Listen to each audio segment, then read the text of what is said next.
Y'all are such amazing neighbors, and it's just such an honor to be here and have y'all celebrate here in my small business, Manny's. For those of you that don't know where you are right now, this used to be a sushi restaurant where I'm standing with a really big refrigerator for cold fish, and now it is a physical space for social justice, for civic engagement, for politics, for the community, for art, for culture, for the mission. And we're so honored to be here on the corner. We've got a political bookstore in the middle selling books about politics, and in the front, as you saw, we have a viewing of the CNN LGBT Town Hall. It's part of what we do here as a community space. The whole idea behind this space is, where do you go to become a better citizen? Where can you physically go every day of the week to actually get more civically engaged? Well, you're in a space that does that, and we are here to serve organizations like the Childcare Law Center, which has done so much for so many families for so long. I'm going to give this to Natasha in a second, but I just want to say it's been such a wonderful joy to work with Kim and the entire team at the Childcare Law Center, and I'm just so thankful and honored that you're all here tonight. And welcome, and make yourselves at home. Don't leave without checking out the bathrooms, they're very special. And that's it. Natasha, over to you. With us. We're really happy to be here tonight. Good evening, everyone. Thank you so much for being here tonight to celebrate with us. And thank you also to Stephen, our incredible musician.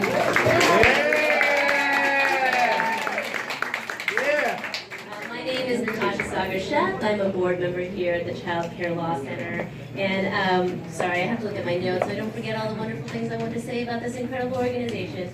I'm a mother myself of 2 young boys, and I understand firsthand how difficult and agonizing it can sometimes be to find good, affordable childcare. Too many families are forced to make tough choices, making sure their child has good, safe care, or working to provide housing, health care, or other basic needs. And this is not a choice that families should have to make. Thanks to advocacy by the Childcare Law Center, a new bill was passed this year that provides immediate, stable childcare for families entering the CalWorks program. Families who are struggling to get back on their feet, and this new bill ensures childcare for at least 5,000 more children next year alone, and surely more in years to come. Access to quality, affordable childcare is not only important for families, but for our communities. The Childcare Law Center is working hard to make sure the policies that drive childcare work for children, families, and providers work for everyone. Incredibly, the Childcare Law Center is the only organization in the country exclusively focused on childcare law and working to remove the barriers, both big and small, that hamper access to childcare. Tonight, we're here to celebrate some of our victories this year, and we're so happy to have you all here to celebrate with us. Now it is my distinct pleasure to introduce you to Ana Andrade, a community leader and childcare professional who was instrumental in securing another major childcare victory we're celebrating here tonight. She's going to tell you more about it. Thank you so much, Ana. Please come.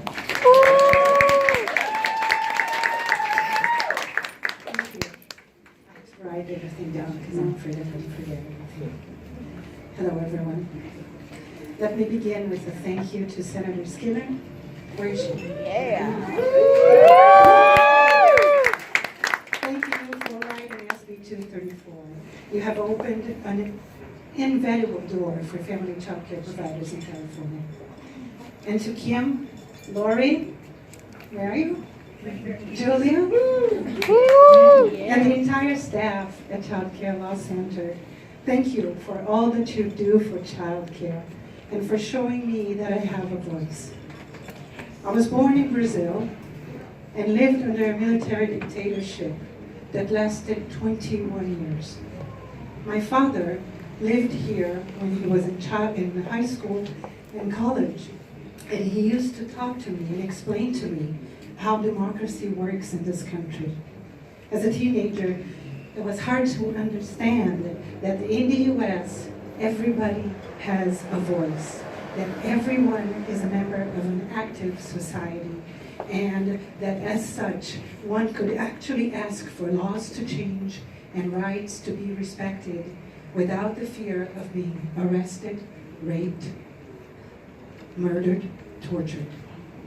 For the past 26 years, I have run a childcare out of my home.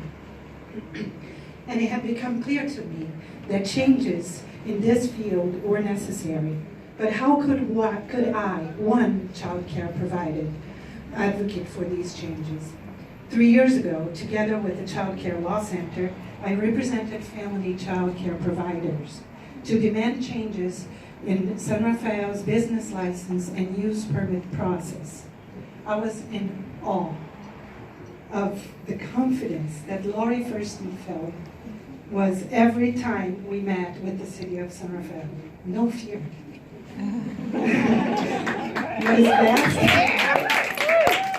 What is best is that we won. Yes. And then Kim asked me to work together with CCLC for SB 234. This was big. I wondered, could I be instrumental in changing child care law at a state level? What? It was incredible. My experience visiting the state capitol, meeting Senator Skinner and every much-needed voter, understanding every step of the process. I was seeing what my father always told me. When I was in Brazil a month ago, I told my father about my experience working on behalf of child care providers, and he had tears in his eyes. But this is not just about my experience. It's bigger than that.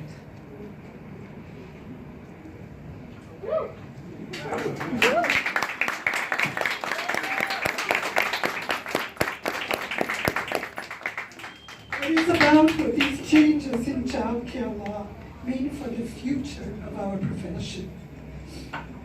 What is important today is that family child care providers in California have one less hurdle to face.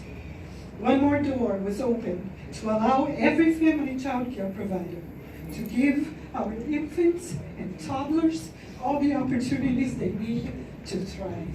It is about giving parents the peace to go to work and not worry if their children are okay. This is about making sure our government and our community respect family child care providers. It is about having our voice heard and working together for the well-being of all. Thanks to the Child Care Law Center. I've got the blood now.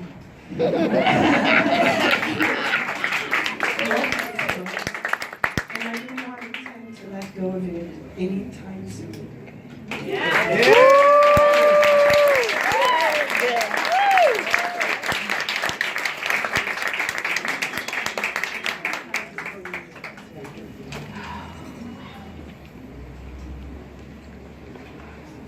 So now I would like to ask Senator Skinner, please join me and take him out.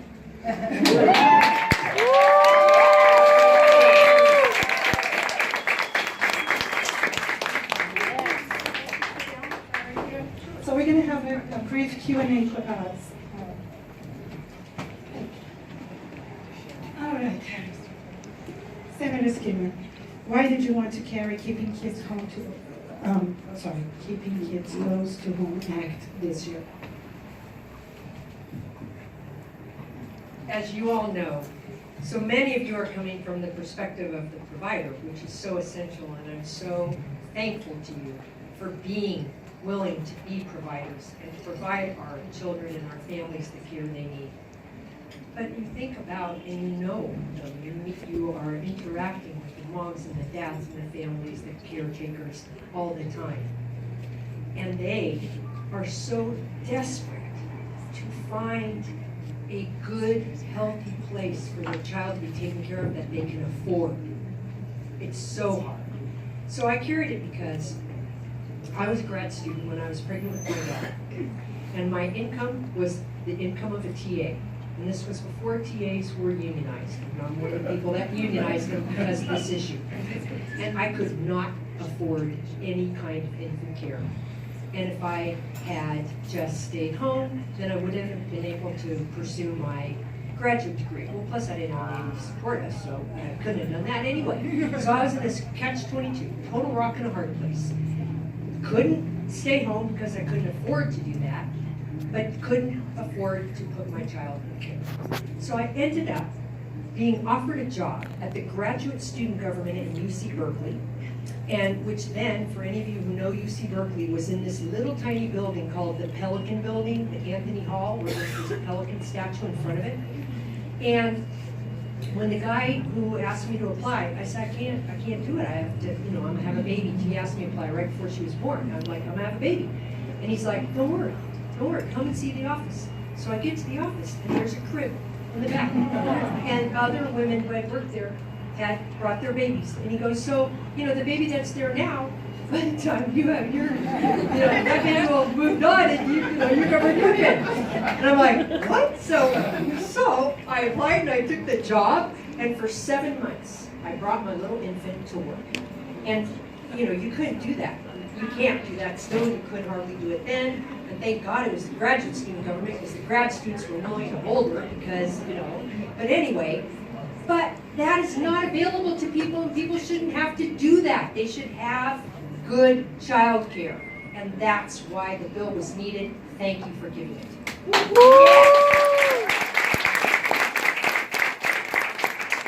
You saw us there in the Capitol a lot. They were beautiful ladies. Can you tell us how it helped to have our group of family child care providers come to the Capitol to advocate?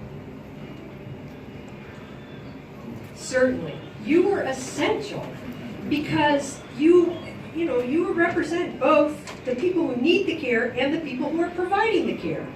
Because you're regular people that are living in the neighborhood and deal every day with this critical shortage. And you know the need that you're filling. And so you were able to, by working the halls of the Capitol, and I know you probably were frustrated sometimes because a lot of your appointments you didn't actually get to meet with the member, though I'm sure you got to meet with the legislators sometimes. But you got to meet with their staff, and the fact that people, regular people who support and carry the bill came to the Capitol, it does make a difference. You think about, I'll be honest, most of the legislation that gets passed has some big moneyed interest behind it that can pay a whole lot of lobbyists. So how do we offset the fact that we didn't have this army of lobbyists? You! All of you! So you were essential.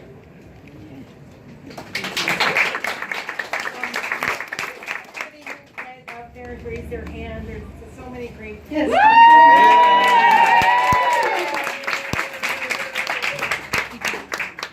Senator Skinner, the new law eliminates the zoning permit and business license in every city, strengthens housing protections for child care providers who rent, and will open more child cares, which means parents will have more choices. What do you think should be the next step in the movement to win child care for all? Well, let me say first, how many of you realized in one level how difficult that bill really is?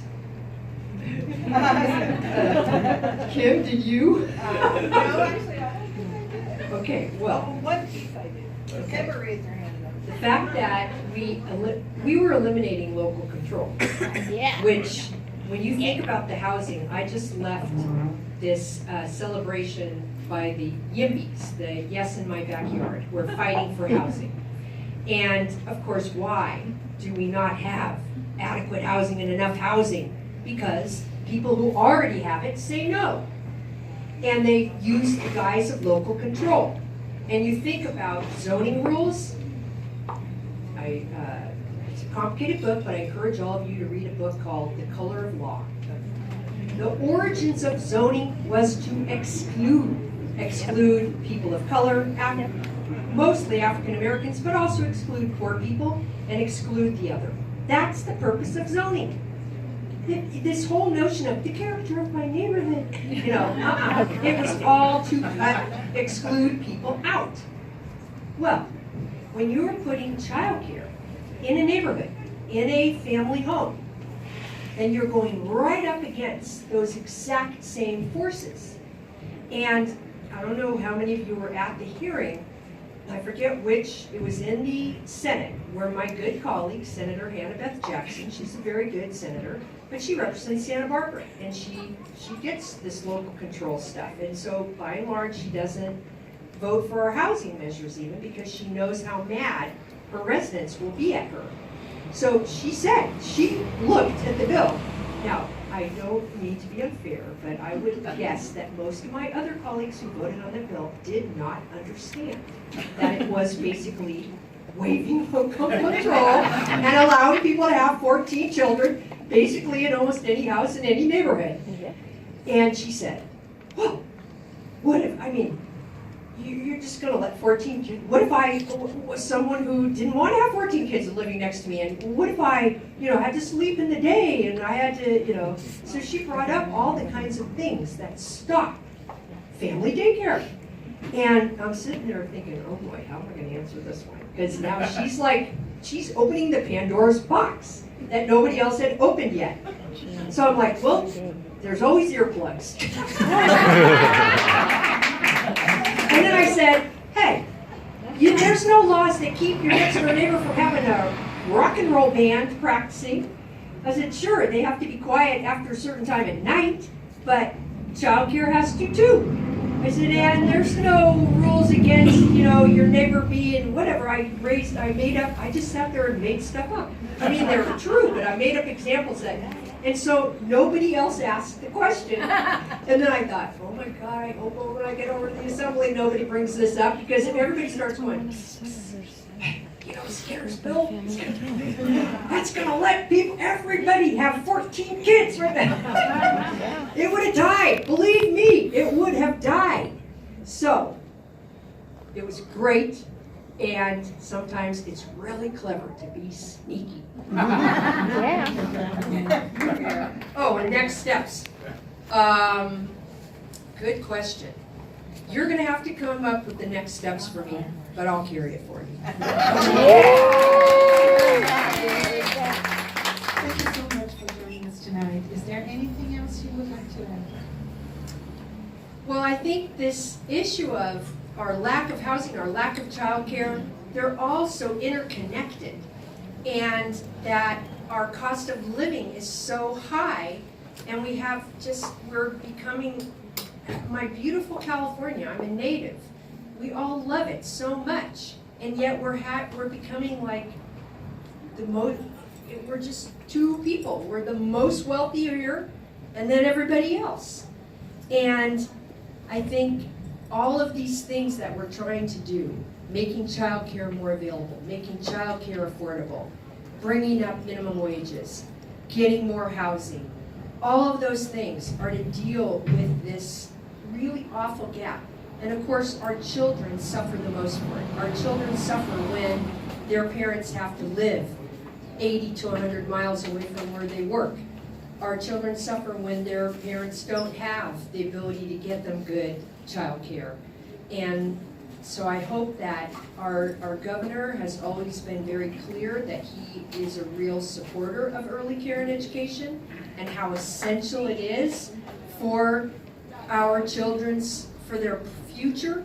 And I just hope that, what we've done so far, the money in the budget and all, it's a drop in the bucket, it's progress, but it's not enough, and I hope that we get to the point where we really make it a universal right to all children to have good quality care and education.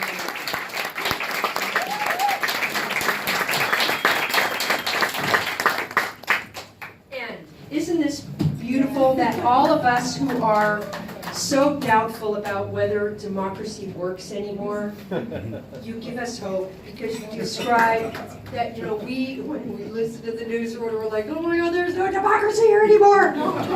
There is, and we're going to make it stronger than ever.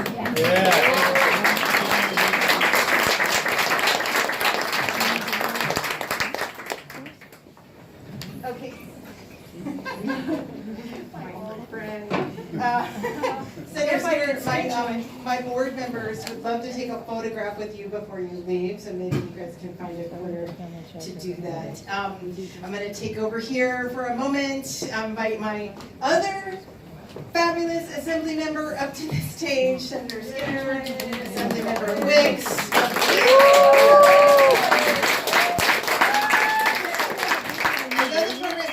So we will be brief, and we will let you go soon, but I really feel, it's difficult to follow Anna Andrade and Senator Skinner. Thank you so much for that great introduction, but I want to also point out that we passed another major piece of legislation this year, which Senator Holly Mitchell from LA authored, and Assemblymember Wicks was a co-sponsor of. And this bill was equally impactful. It means that every single family who is struggling to get ahead and goes to sign up for CalWORKs is going to get childcare right away for a year. That's going to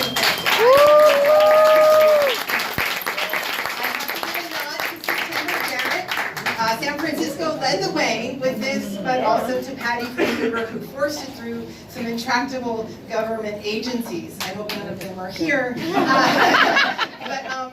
So I do want to give Assemblymember Wicks a moment to talk about some of the work that she did this year, and just hand it over to you. I won't. Thank you. Thank you. Hi, how you guys doing? Well, I just more wanted to say thank you. I just got elected as my freshman year. I just finished my first year. I got 9 bills to the governor's office for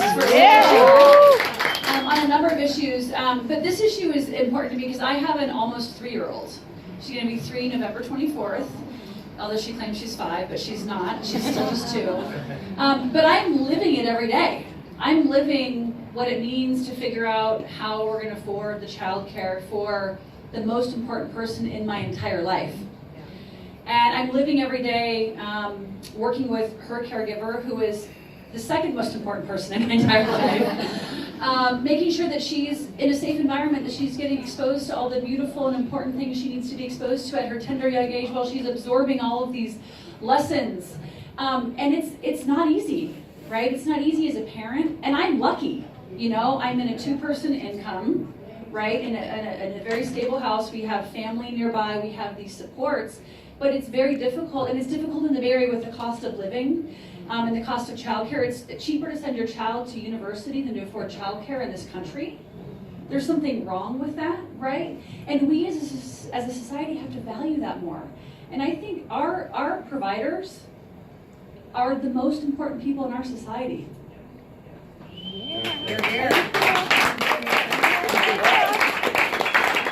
mean, you are caring for our little children. There's no more important role than that. That's right. And you deserve that respect and that dignity. You are the most important people in our society. And I will do everything I can in my power to make sure that that notion is reflected in our public policies. And there's a number of things we need to do. I also do believe that we're in a sea change on this issue because the science is there. The science is telling us how important those early years are for us, that stable environment is so critical for our little ones. And our politicians are finally catching up to what you all know and have known since you've been doing this job on day one, how important that work is. And so it's my hope, we've got a great governor who I know believes that. We've got legislators, some of whom are moms of young kids and dads of young kids. It's amazing how that changes your calculation when you have these votes, right? Because you're living it. So I think we're in a sea change in this issue. California in many ways is leading the nation, but we can do a lot more. And we're going to do a lot more. And we have a legislature that I think is dedicated to it. These issues have been a huge priority for the Women's Caucus. And we've been on the forefront of pushing that.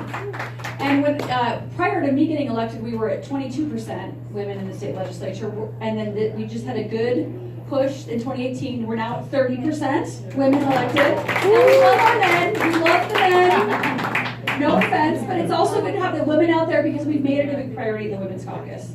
So I just want to thank you all. I'm doing a bunch of other things too. I've been pushing to get the Healthy Start Initiative started again. I don't know if you guys remember the Healthy Start Initiative. We're going to get that pushed. We're going to keep, I've been working with United Way and others. I did a bill that got passed onto the governor's desk now that is going to help streamlining when folks sign up for free and reduced lunch in schools, they automatically get enrolled into CalFresh to make sure our kids get the food that they need. So we're going to keep pushing, thank you, across the board. And I'm so lucky that I get to work with Nancy Skinner, who's a And she's been great to work with, and I know a huge ally of the work that you all are doing. So we've got a great Bay Area caucus. And I also wanted to save my last remarks for Kim. Kim.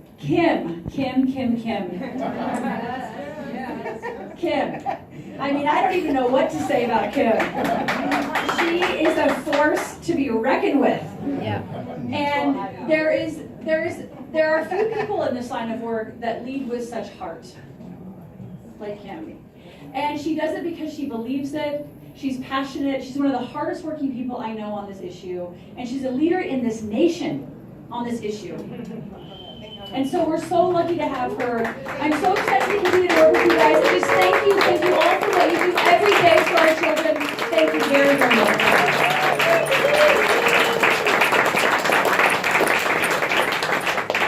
You can see how honored I am to work with legislators like this, and I do want to say also that every single person in this room is so important, and you all know how much you've given, how much you've sacrificed to make our vision a reality. So I just want to close by thanking you all for joining us tonight. I did have a long pitch, but I feel like time is running out. So I'll just say, take a moment to think of a family you know, a parent, a grandparent, an auntie caring for a baby they love. Think about them rushing to work each day, packing up their stuff, the things they have on the mind, the pressures they're under.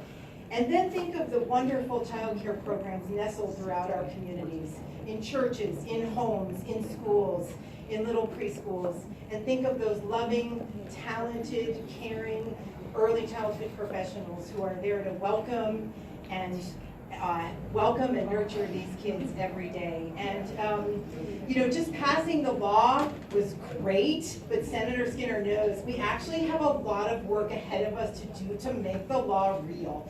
The Child Care Law Center has to go out into dozens of cities and counties and cities and counties together with our partners and make sure everybody follows the new law and enacts them the way they're supposed to be. So if you want to help us with that, we would love your support. We have some donation envelopes. You can go on your phone and click childcarelaw.org, but your donation will go directly to helping our legal fellow and our legal staff get out into the community and contact every city and county, make sure families get the child care they're entitled to, and make sure child care providers, cities and towns remove those burdensome zoning rules that we learned a little bit more about tonight so that family child care providers can thrive. So I think I'll leave it at that, but thank you so much for coming. But do think about I started to say thank you for coming, but then I'm like, well, just think about making a donation. Like for the cost of going to a Warriors game or going to the movies, you can help out our team to make it real. Thank you.